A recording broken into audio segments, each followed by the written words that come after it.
This video is brought to you by Patreon provider Lars. 1, 2, 3, 4, 5, 6, 7, 8, 9, 10, 11, 12, 13. Maximum brightness. This thing has the brightest green illumination of any optic I've ever reviewed.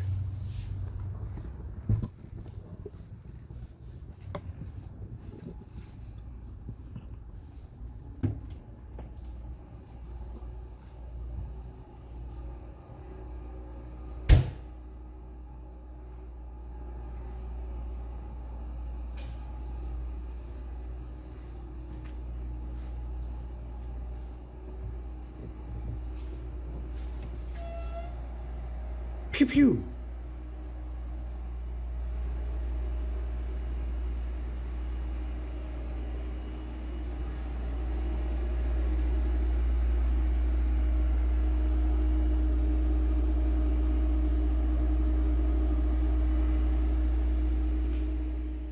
There's a couple of reasons why you'd want a 1x prism like this.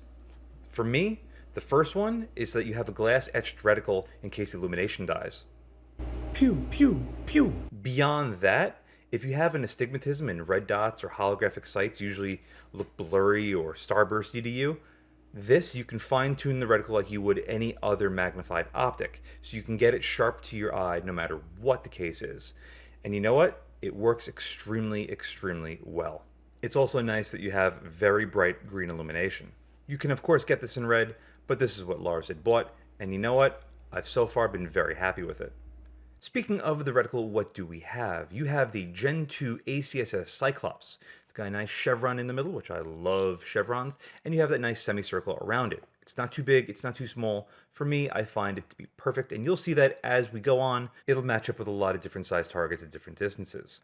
The little ranging reticle at the bottom is also very useful and neat. Notice that it's not overly big or overly obtrusive. You still have a beautiful view through it, and it's not complicated. It's very easy just to get on target and go with it. Illumination, as you've already seen, is great, and yes, though you can have it too bright for a darker environment, at least it's nice and sharp. It's clear and it's focused. It doesn't just bloom out all over the place. Again, one of the benefits of having an etched reticle. With that out of the way, let's take the optic off of the rail, turn it around, and see what we've got. Well, would you look at that? When you're looking from the front, you clearly see the reticle and the illumination. It's upside down, but that's, just the way optics work. But you don't really see that much of an emitter.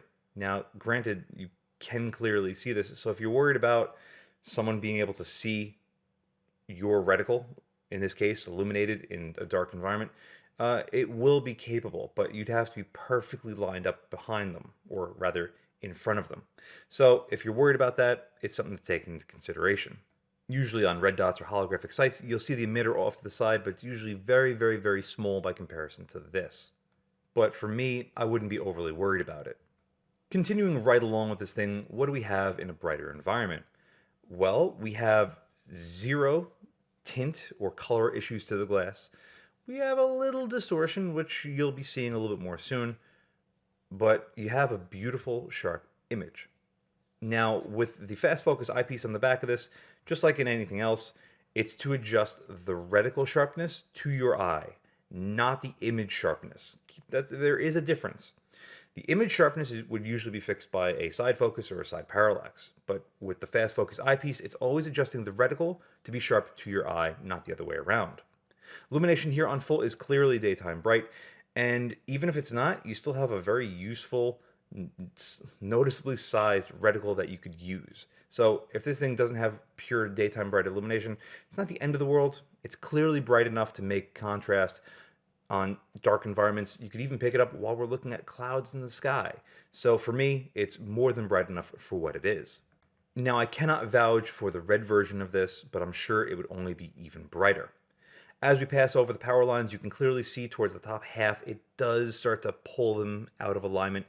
But other than that, it's actually really, really flat, which is impressive considering this has multiple layers of glass inside that's going to be creating some sort of distortion.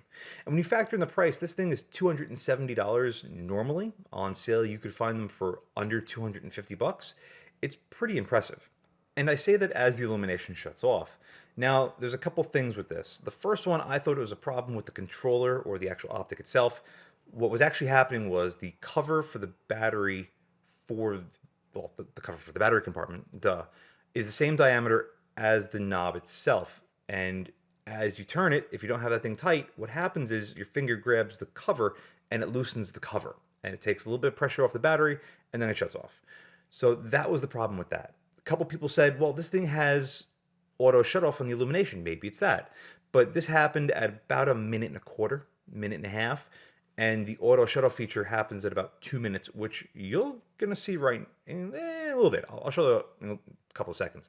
But yes, this thing does have auto shut off and it works extremely well. But we're going to focus on that soon. This thing, though, it happened once or twice. I opened up the battery compartment, put it back in, and it was fine. I wasn't tightening it down as tight as I should have. Grab the dial, grab a coin, lock down on that, and it's been perfectly fine ever since. So that was probably user error on my behalf. All right, let's talk about the auto off feature real quick. Get this out of the way. First thing, it's always on. So this way I could always shut it off. Yeah, that makes sense. Shuts off after about 2 minutes, and unlike some Holosun products, you really got to give it a good thwap before it turns on. I'm not opposed to that because if I'm putting this in my safe or if I'm handling it lightly, it shouldn't really activate too easily and kill the battery. But it goes off after about 2 minutes, and as you can see, I run this multiple times just for testing. This is the second time. I do it 3 times, and I catch on. You gotta give it a good thwap, and you know what? It comes right on. It works extremely well, and it's a feature I really like because we've all done it before. You turn on the illumination, you run it a little bit, and then you forget that it's on and it kills your battery. So PrimaryArms, excellent points for you. If you didn't know, now you know. I just recently attended the Woodland Brutality match in West Virginia, and a lot of people are actually running these with a magnifier behind it. And I'd already done this footage and testing previous to the match, but can you magnify this thing? Well, here we have the Gen 4 PrimaryArms 3X, and as you can see, everything is beautifully focused. We put the MicroPrism in front of it, which was already previously focused fine, and you can see that we can see through it as far as image size perfectly fine, but you do have to fiddle around with the eyepiece a little bit. It's not a perfect one-to-one as far as it would be with putting a red dot or a holographic sight in front of a magnifier. Here, you got to tweak it a little bit to get the most out of it. But on a quick 1, 2, 3, flip it down, flip the magnifier down, flip the magnifier up, it will work.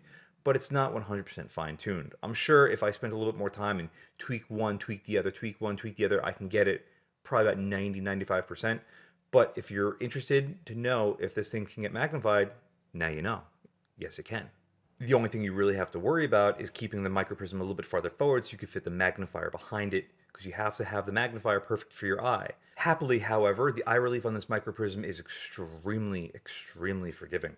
We're going to remove the magnifier and you can easily look through this thing, absolutely no problem. It's a little bit farther forward than where we were looking from it earlier, but it is extremely forgiving. Basically as good as a holographic sight. Moving now outside to the Smallbore range, I have it mounted even farther forward, and as you can see, we still have a beautiful image through it. There's a slight bit of shift with the berm. You could see it. It's probably about another foot higher, but ultimately not bad at all, and when you're behind this thing, you don't even notice it. Illumination here on full is still bright enough to pick it up even on the white targets, which is sensational. If you're wondering why the reticle is slightly off center, that's my fault. I didn't adjust my camera properly. But anyway, we have a beautiful, beautiful image through this thing. PrimaryArms smacked this thing out of the park as far as I'm concerned with the image quality, and I'm so happy that they made it. But see, how is the eye relief? Because usually prisms are really tight. This thing has basically unlimited eye relief. It is fantastic how open and forgiving it is. You could be a foot behind this thing and still use it properly. You could mount this at your muzzle and it would be fine.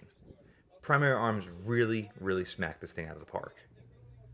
Unfortunately, there's not a whole lot of footage I could really get of this thing. It's as simple as you can get.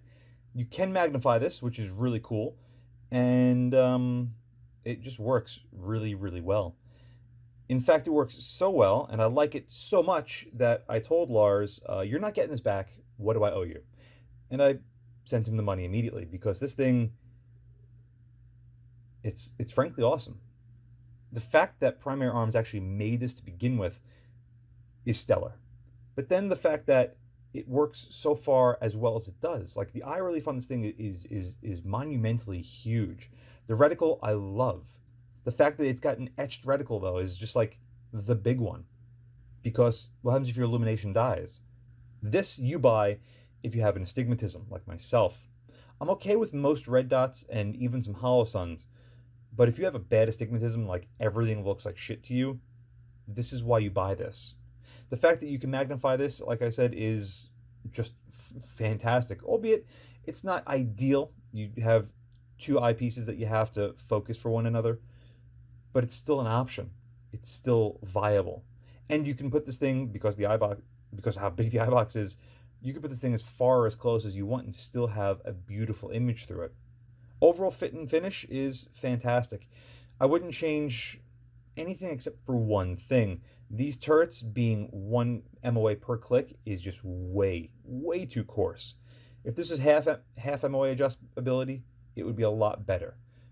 If you're limited to not running red dots because of your eyes, or you want the cushion of having an etched reticle, really good illumination, and just a really nice feel and look. I mean, look at this thing. It's actually like designed to look pretty. It's aesthetically pleasing. It's not just a big block. You know, it's not, as much as I love this thing, it's not just this. Hell, it's not even just this. This is just a block. Granted, it's a nice block, but this thing's got subtle curves and radiuses everywhere. It just looks really nice, and it feels good in hand too. The only thing this needs is a quick release, but I'm sure that will come to market soon enough. But right out of the box, you have the ability to change this and fine tune the height or even the offset out of the box with everything that it's fantastic. Absolutely fantastic. Lars, thank you so much for sending this in for review. Thank you very much also for letting me buy it off of you. PrimaryArms, if you're watching this video, thank you for producing this, because this thing is an absolute home run for people like myself with bad astigmatisms, or just people that want that little extra added cushion from an extra reticle. Anyway, thank you all very much for watching, and as always, see you again next time. And a huge thank you to my Patreon providers. Without you, this truly wouldn't be possible. If you'd like to help support the channel but don't want to join my Patreon, I completely understand. But you can help by using the affiliate links in the description below. Thanks again for watching.